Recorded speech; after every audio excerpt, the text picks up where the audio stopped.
November 14th, 1987, 6:47 p.m., Chicago's North Side. The last light of a Saturday evening bled out over Lake Michigan like a wound. A November wind barreled down Sheridan Road, carrying with it the metallic bite of early winter, the smell of exhaust and lake brine, and the brittle music of leaves scraping concrete. The city felt alive and indifferent all at once, the kind of cold that Chicago wore like armor, something residents either learned to love or spent their lives fighting. Inside apartment 3C at 4718 North Magnolia Avenue, a narrow second-floor walk-up in the uptown neighborhood, 26-year-old Renata Sofia Kowalczyk was doing something she did every Saturday evening, dancing by herself. Not professionally. She'd given up dance class at 16 when her father lost his job at the Republic Steel plant, and the family had to make choices. But in her apartment, with the radiator clanging out its irregular percussion and the window fogging from her body heat, as she danced to a cassette tape she'd rewound so many times the magnetic ribbon had stretched. Sade, Diamond Life. She mouthed the words and moved in the amber lamplight, still wearing the white cable knit sweater and dark corduroys she'd worn to her shift at the Heartland Cafe on Glenwood Avenue. Her dark hair was loose. She was still wearing one earring, a small silver hoop, because she'd taken the other off at the cafe counter and forgotten to replace it. Her roommate, my 24-year-old Dana Pilarski, had left an hour earlier to visit her boyfriend in Wicker Park. The apartment smelled of coffee, cigarette smoke from a neighbor downstairs, and the faint citrus of Renata's shampoo. At 6:51 p.m., the phone rang. According to phone records subpoenaed years later, the call lasted 4 minutes and 20 seconds. It came from a payphone at the Clark Street Shell Station at 4801 North Clark, less than 3 blocks away. No one ever identified who made it, and at 7:02 p.m., Renata put on her red wool peacoat, vintage, found at the Brown Elephant thrift store on Broadway, her brown leather gloves, and her cream-colored scarf with the fringe ends. She locked the apartment. She did not leave a note. She was never seen alive again. Before we dive into this haunting story, let us know where you're watching from. And if you love cases solved after decades, don't forget to hit subscribe to stay updated on more stories. Uptown, Chicago, 1987. Is to understand Renata Kowalczyk, you first had to understand Uptown. And Uptown in 1987 was a neighborhood in transition, caught between its storied past as a jazz hub and entertainment district and its grittier present reality. Sheridan Road still carried the bones of the 1920s glamour. Old apartment buildings with ornate cornices, theaters converted into churches or shuttered altogether. But the streets also held SRO hotels, soup kitchen lines, and the restless energy of a community assembled from waves of immigration: Polish, Vietnamese, Appalachian, Puerto Rican, Korean. It was a neighborhood where a dollar went far and nobody asked too many questions. Renata Sofia Kowalczyk was born on March 9th, 1961, at St. Mary of Nazareth Hospital on West Division Street, the second child of Stanisław Marek Kowalczyk, a steel worker originally from Krakow, Poland, and Gloria Reyes Kowalczyk, now a Mexican-American woman from Pilsen, whose family had been in Chicago since the 1940s. Renata grew up with 2 siblings, her older brother Tomasz, born 1958, and her younger sister Marta, born 1964. The family lived on the 2,900 block of South Millard Avenue in Little Village through Renata's childhood, in a 2-flat they shared with Gloria's parents. Stanisław worked long shifts and came home smelling of iron. Gloria cleaned offices downtown and cooked elaborate Sunday meals that drew the whole extended family. Renata was, by all accounts, the spirited one, quick to laugh, quick to argue, deeply curious. Her kindergarten teacher wrote on a report card, "Renata has an exceptional imagination and a strong will." She will accomplish great things if she can learn patience. She attended St. Agnes Catholic School through 8th grade and then Harrison High School on West Harrison Street. She was not an exceptional student in the traditional sense. She earned B's and C's with a few A's in English and art, but she was beloved by teachers who recognized her intelligence ran along unconventional lines. She drew constantly. Notebooks, textbook margins, napkins, figures in motion mostly. Hands, faces. She had a gift for capturing the weight of a body at rest.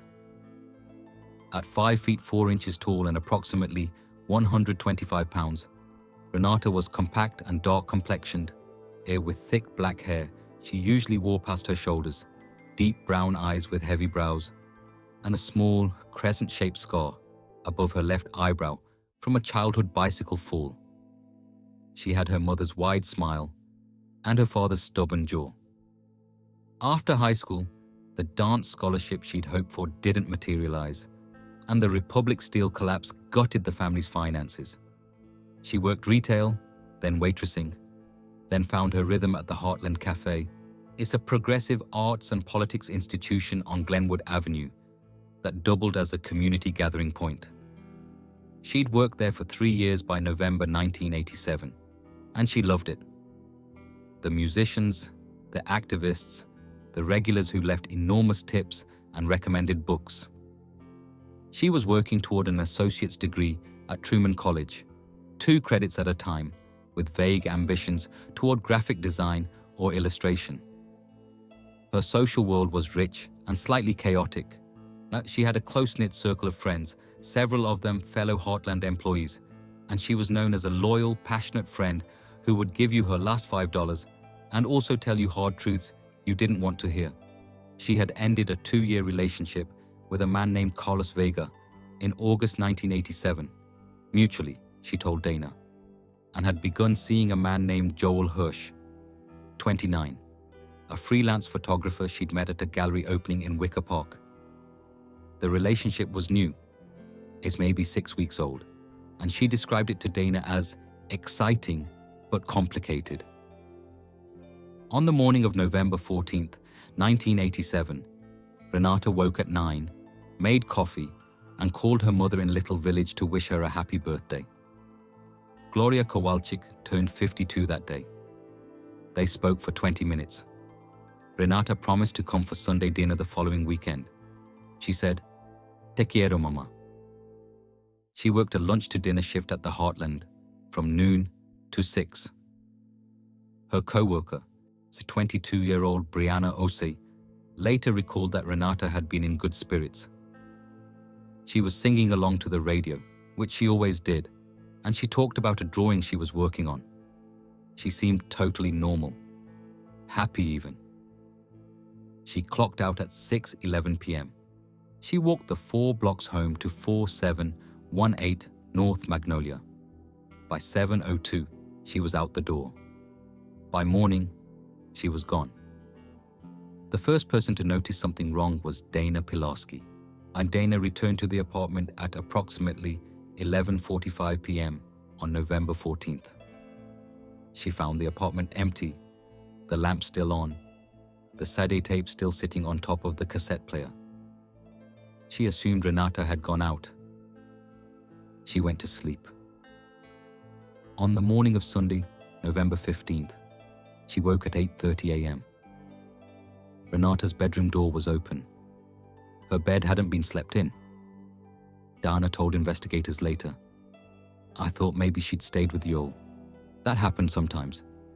I made coffee and waited, but by noon, I started to get this feeling. I don't know. Something wasn't right." She called Joel Hirsch. He hadn't seen or heard from Renata since Thursday. He didn't know where she was. Dana called Tomasz Kowalczyk at 12:40 p.m. Tomasz, 29, worked construction and lived in Bridgeport with his wife. He told Dana to call the police. Dana hesitated. She was 24, and in 1987, the culture around reporting missing young women was different. She didn't want to overreact. She waited until 3 p.m. and called again. Renata still hadn't come home. Dana called 911 at 3:17 p.m. on Sunday, November 15th, 1987. Officers from the Chicago Police Department's 23rd District responded. Patrol officers Dennis Wojcik, 31, and Angela Reeves, 28.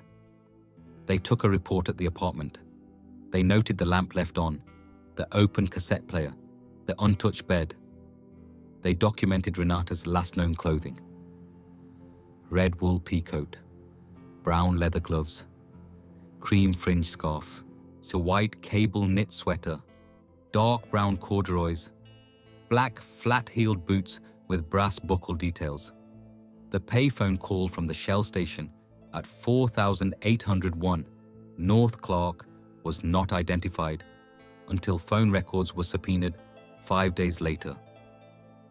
Over the next 48 hours, friends and co-workers conducted informal searches of nearby streets, the lakefront path, Graceland Cemetery to the north. Nothing. Joel Hirsch drove up and down Sheridan Road in his 1984 Toyota Corolla. He's stopping to ask strangers if they'd seen her.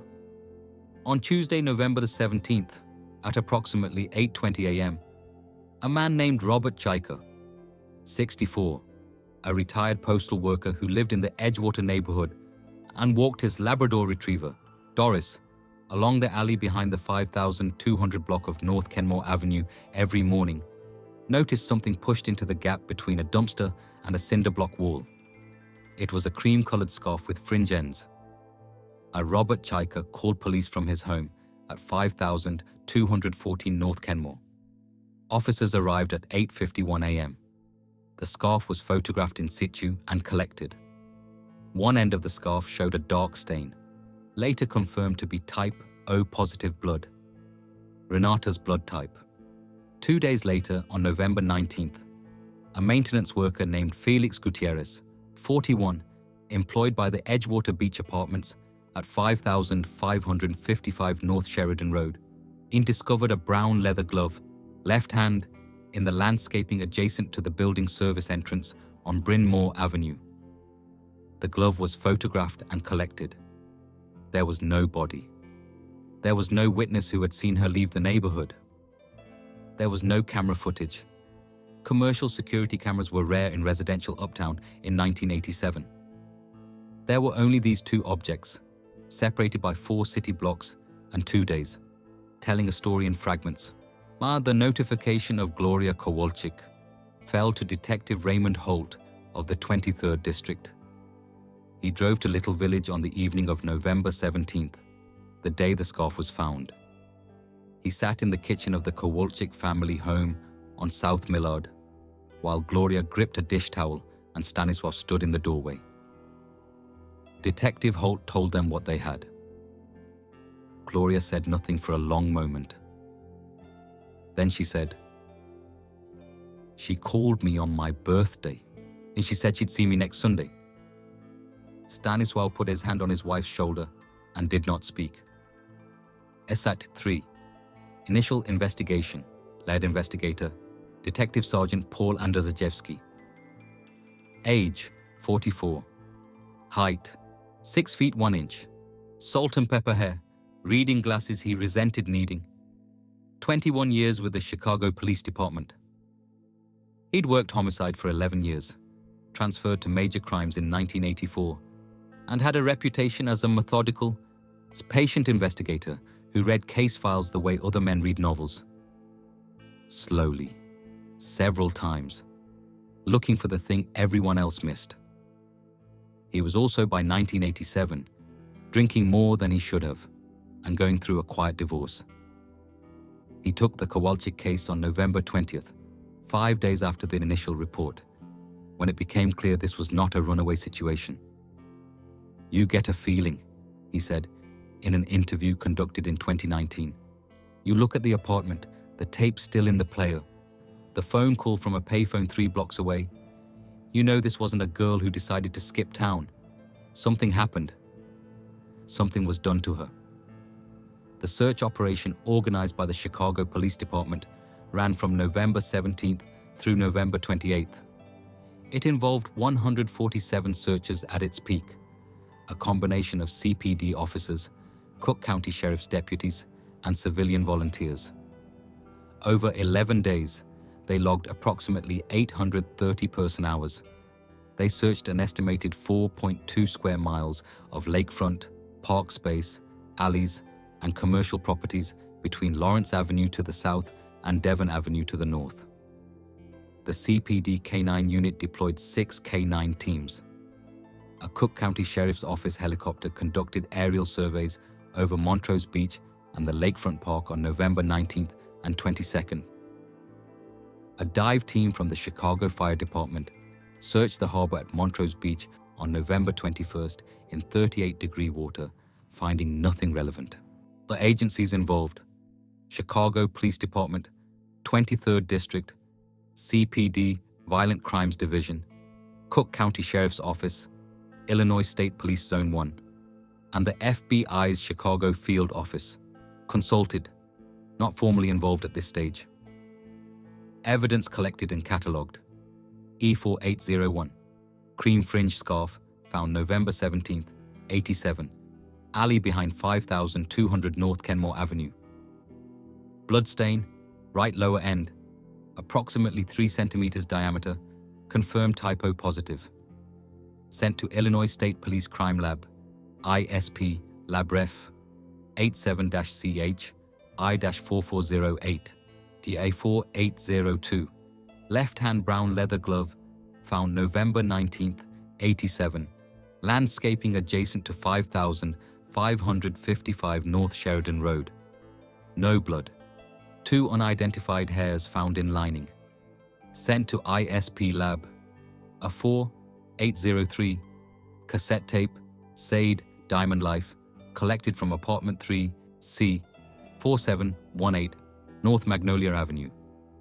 No forensic value identified. A 4804. Telephone records, payphone at 4801 North Clark, November 14th, 87, 6:51 p.m. to 6:55 p.m. Duration: 4 minutes, 20 seconds. E4805. Partial shoe impression. Alley behind 5200 North. Kenmore. Photographed and cast. Estimated size 11, male, work boot. Vibram style, lug sole. The 2 hairs recovered from the glove lining were examined by the ISP lab. Analyst Patricia Wendt determined they were consistent with Caucasian male origin, dark brown, approximately 4 inches long. In 1987, hair analysis was a comparative technique, not DNA-based. The hairs were noted as consistent with, but not conclusive for identification. Witness interviews. Dana Pilarski, 24, roommate. Last saw Renata at approximately 5:45 p.m. on November 14th, when she left for Wicker Park. Confirmed Renata had received a phone call that evening. Heard the phone ring before leaving. Did not know who called. Joel Hirsch, 29, boyfriend. A freelance photographer living at 1847 West North Avenue. Last contact with Renata was Thursday, November 12th, in person. Said the relationship was going well. Detective Andrzejewski noted Hirsch was nervous, chain smoked through the interview, and gave his timeline of the evening in a slightly too organized fashion. However, his alibi for November 14th was strong. He had attended a gallery opening at Zoller/Lieberman Gallery on West Superior, documented by gallery sign-in records and 3 witnesses from 6 to 9 p.m., then went to dinner with friends at Frontera Grill on North Clark. Brianna Osei, 22, Heartland Cafe co-worker, confirmed Renata's good mood on November 14th, and said Renata had mentioned some guy at the bar who'd been paying her excessive attention over the past 2 weeks, but didn't name him or describe him in detail. Carlos Vega, 29, ex-boyfriend, lived at 3204 West Diversey. Said the breakup with Renata had been amicable. His alibi for November 14th was his sister's quinceañera at a banquet hall in Cicero, corroborated by approximately 60 family members. Suspect theories. Theory 1. Opportunistic predator. Based on the payphone call, the scarf and glove dispersal pattern, suggesting Renata was taken by vehicle heading north on Kenmore or Sheridan, and the lack of any personal conflict pointing to a clear suspect, Detective Andrzejewski and his partner, Detective Clara Nowak, 41, theorized that Renata may have been lured out of her apartment by the payphone call from someone she knew, or intercepted on the street by an unknown individual. Theory 2. Joel Hirsch. Despite his alibi, Andrzejewski found Hirsch's affect unsettling. He subjected Hirsch to a polygraph examination on December 4, 1987.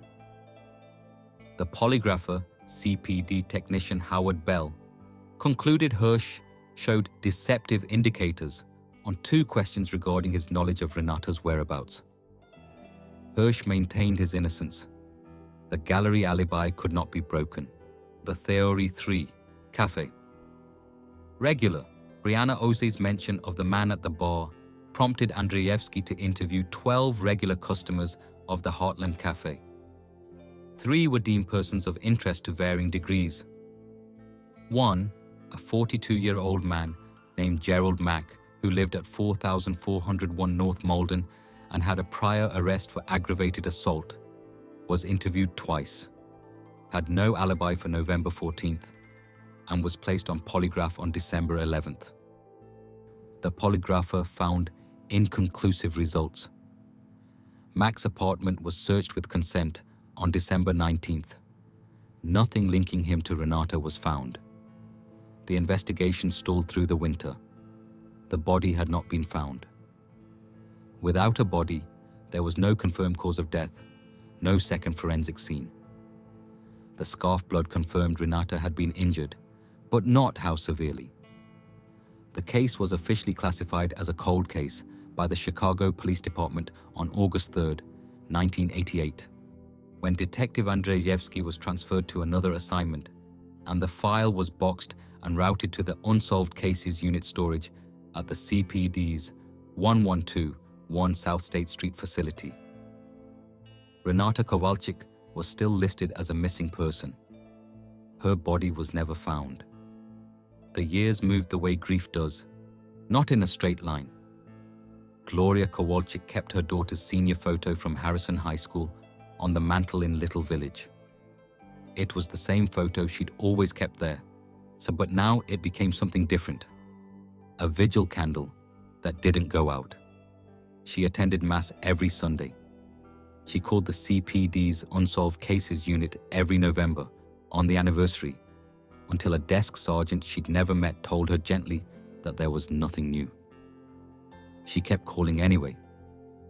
Stanisław Kowalczyk was diagnosed with emphysema in 1993 and died in the spring of 1998. In his final weeks, he told Tomasz, "I need to know what happened to my Renata before I go." He did not get that. He died not knowing. Tomasz, who by 1995 had 2 children of his own, became the family's institutional memory for the case. He saved every document, every newspaper clipping, every detective's card. He had a manila folder so thick it required a rubber band. He contacted the CPD Unsolved Cases Unit in 1992, 1996, and 2001. In 1996, a detective named Sandra Kwan reviewed the file for approximately 3 weeks before determining there were no new leads to pursue. In 2001, a brief reinvestigation was prompted by the discovery of unidentified female remains in a Cook County forest preserve. But the remains were ultimately identified as another woman, a 40-year-old from Cicero, unrelated to the case.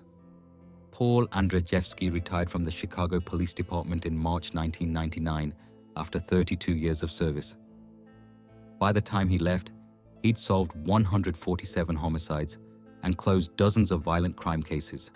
That the Kowalczyk case sat in his memory like a splinter he couldn't reach. He told his daughter, "That girl danced in her apartment on a Saturday night and then disappeared into the city. I never found out why. That's the one I carried." He moved to Tucson, Arizona after retirement.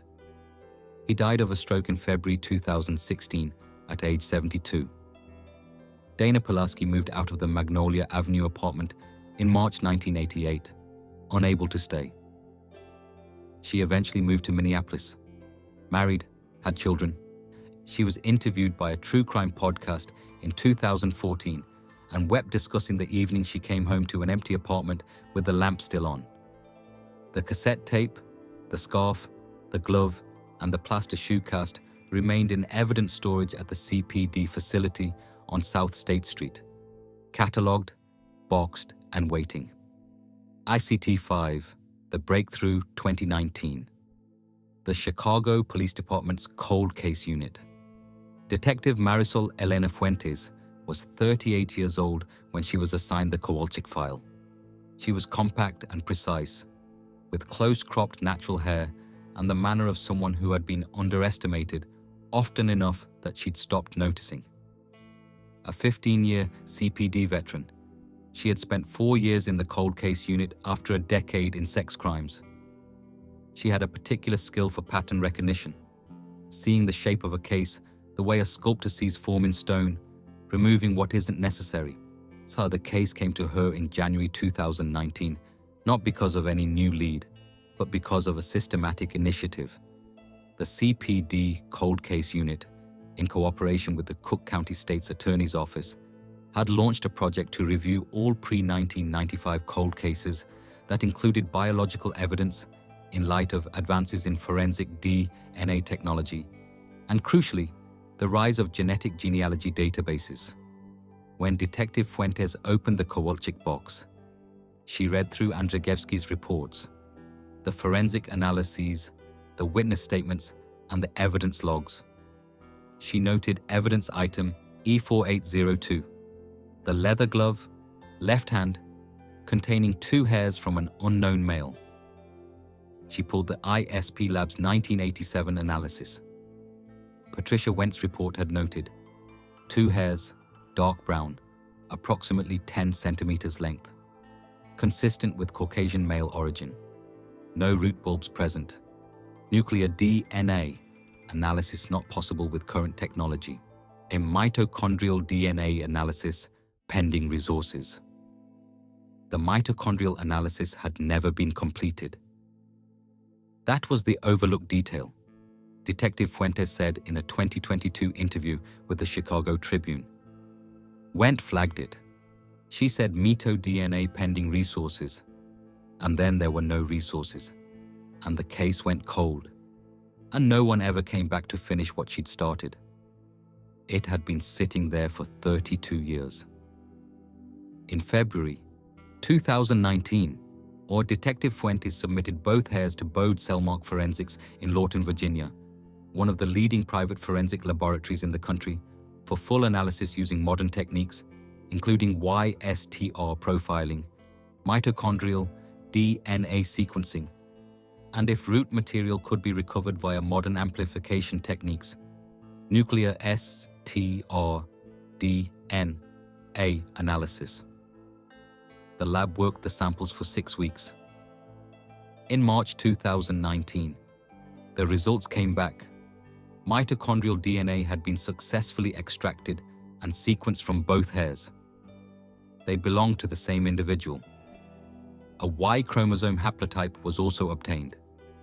The profile was entered into CODIS, the FBI's combined DNA index system, on March 22, 2019. No match. Detective Fuentes was not discouraged. She had studied genetic genealogy intensively over the prior year, following the 2018 arrest of the Golden State Killer using GED Match, a publicly accessible genealogy database. On April 9, 2019, with approval from Cook County State's Attorney Kim Fox's office, she submitted the mitochondrial and YSTR profile to the genetic genealogy firm Parabon Nanolabs in Reston, Virginia, for investigative genealogy analysis. Parabon genealogist Dr. Ellen Marsh began building a family tree from the YSTR data, working backward through patrilineal lines. The haplotype matched a distinctive subclade that, so cross-referenced against GEDmatch contributors and the genealogy platform Family Tree DNA, pointed toward a family cluster with strong roots in the Czech and Slovak immigrant communities of Chicago's northwest side. Over the following 10 weeks, Dr. Marsh and Detective Fuentes narrowed the family tree. They identified 3 males in the correct age range, men who would have been in their 20s or 30s in 1987, whose patrilineal descent matched the YSTR profile with high probability. One had died in 2002, one lived in Phoenix, and after discrete genealogical confirmation, was ruled out by alibi documentation. The third was a man named Bohdan Karel Jacek. Fuentes pulled everything on Jacek. What she found made her go still at her desk. Bohdan Karel Jacek had been born on July 16, 1952, in Chicago. He had grown up in the bohemian neighborhood of Pilsen. In November 1987, he was 35 years old and working as a licensed electrician with a small contracting firm called Northside Electrical Services, headquartered at 4744 Northwestern Avenue, 6 blocks from Renata's apartment. His company held electrical service contracts with multiple buildings in the Edgewater and Uptown neighborhoods, including, she confirmed it with property records, the Edgewater Beach Apartments at 5555 North Sheridan Road, where the glove had been found. And he had been interviewed by CPD detective Clara Nowak in December 1987 in connection with the cafe regular interviews. He'd been a customer of the Heartland Cafe. He had passed through the investigation unnoticed. He was right there, Fuentes said. He was in the files. Nobody had connected the dots because they didn't have the DNA. He worked in those buildings. He knew the neighborhood. He'd been to the cafe. He was in the interview records as a customer who had no relevant information. He sat across from Clara Nowak and told her nothing and walked out. Fuentes obtained a discarded DNA sample from Jacek, a coffee cup he threw away outside a grocery store in Niles, Illinois, where he now lived, in June 2019. The nuclear DNA extracted from the cup was a direct match to the mitochondrial and YSTR profile obtained from the hairs in Renata's glove. Bohdan Jacek's hairs were in Renata Kowalczyk's glove. Bohdan Karel Jacek was 67 years old in the summer of 2019. He was a heavy-set man, 5 feet 11, with thinning grey hair and deep-set eyes behind wire-rimmed glasses. He had been married twice. His second wife, Patricia, had died of cancer in 2011. He had no children. He lived alone in a beige ranch house at 8241 North Newcastle Avenue in Niles, Illinois, or tending a vegetable garden and driving to Mass at St. John Brebeuf Parish on Sundays. His arrest came on the morning of July 11, 2019. Detective Fuentes led the arrest team, accompanied by Cook County Sheriff's deputies and CPD officers. They arrived at 7:04 a.m. Jacek opened the door in a bathrobe and stared at them for a long moment before saying, in a quiet voice, "I knew this would come eventually." He was taken to the Cook County Sheriff's Office facility and held pending arraignment. But during 2 days of interrogation conducted by Detective Fuentes and Cook County State's attorney investigator Marcus Webb, 44, Jacek eventually provided a partial confession. He admitted to being the caller from the payphone on November 14, 1987. He admitted that he had met Renata at the Heartland Cafe over the prior weeks and had become, in his words, obsessed with her. He had learned her address by following her home from work. He said he had called to invite her to take a drive, but she had agreed, thinking, he implied, that it was a friend or an acquaintance she trusted enough to see, though Fuentes believed the reality was more coercive than Jacek admitted. What happened in the car, he claimed, had been an accident. An argument, a struggle, a moment of violence he insisted he had not planned. Renata's remains were never recovered. Jacek claimed he did not know where they were, or would not say. Detective Fuentes believed the latter. The motive, as constructed by forensic psychologist Dr. Amara Bell, who testified for the prosecution, was a form of predatory fixation, an organized, controlling personality who had identified Renata as a target and believed he could possess her in some permanent way. The scarf found in the alley, the glove near the Edgewater Beach Apartments building where he had a service contract, these were not careful disposal. They were, Dr. Bell argued, a man who was not particularly afraid, because he did not believe he would be caught. He had been right for 31 years.